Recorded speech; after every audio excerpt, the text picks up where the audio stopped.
नमस्कार। आज की कहानी है मांगो मत, ऊपर वाले को अपने हिसाब से देने दो। ये बहुत ही रोचक कहानी है और ये कहानी शुरू होती है। किसी राज्य में एक राजा रहता था। राजा अक्सर गांव-गांव जाकर प्रजा और लोगों की समस्याओं को सुनता था और उनमें सुधार की पूरी कोशिश करता था। उसकी कर्तव्य निष्ठा के चर्चे दूर देशों तक फैले हुए थे। ऐसे ही एक बार राजा किसी गांव में प्रजा की समस्याओं को जानने के लिए भ्रमण पर निकले हुए थे। उसी दौरान राजा के कुर्ते का एक बटन टूट गया। राजा ने तुरंत मंत्री को बुलाया और आदेश दिया कि जाओ, इस गांव में से ही किसी अच्छे से दर्जी को बुला लाओ जो मेरे कुर्ते का बटन लगा दे। तुरंत पूरे गांव में अच्छे दर्जी की खोज शुरू की गई। संयोग से उस गांव में एक ही दर्जी था जिसकी गांव में ही एक छोटी सी दुकान थी। दर्जी को राजा के पास लाया गया। राजा ने कहा, मेरे कुर्ते का बटन सील सकते हो?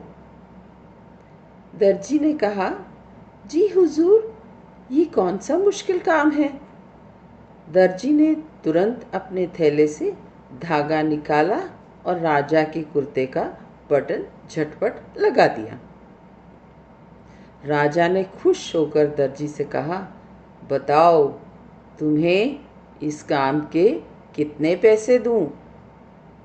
दर्जी ने कहा, महाराज, ये तो बहुत ही छोटा सा काम था, इसके मैं आपसे पैसे नहीं ले सकता। राजा ने फिर कहा, नहीं, तुम मांगो तो सही, हम तुम्हें इस काम की कीमत जरूर देंगे। दर्जी ने सोचा कि बटन तो राजा के पास था ही, मैंने तो बस धागा लगाया है।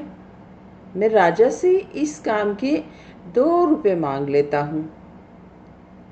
फिर से दर्जी ने मन में सोचा कि मैं राजा से अगर 2 रुपए मांगूंगा तो राजा सोचेंगे कि इतने से काम के इतने सारे पैसे मांग रहा है। कहीं राजा ये न सोचे कि बटन लगाने के मेरे से 2 रुपए ले रहा है, तो गांव वालों से कितना लेता होगा ये दर्जी। यही सोचकर दर्जी ने कहा, महाराज, आप अपनी स्वेच्छा से कुछ भी दे दें।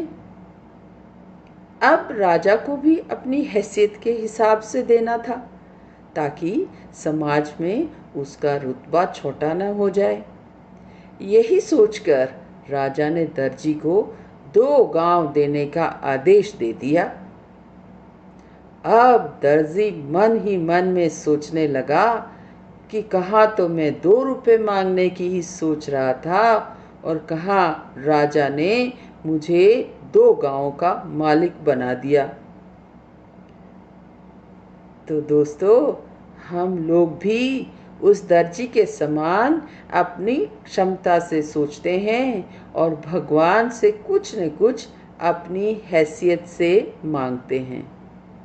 लेकिन क्या पता ईश्वर हमको उनकी देन की क्षमता के अनुसार कुछ अच्छा और बड़ा देना चाहता हो।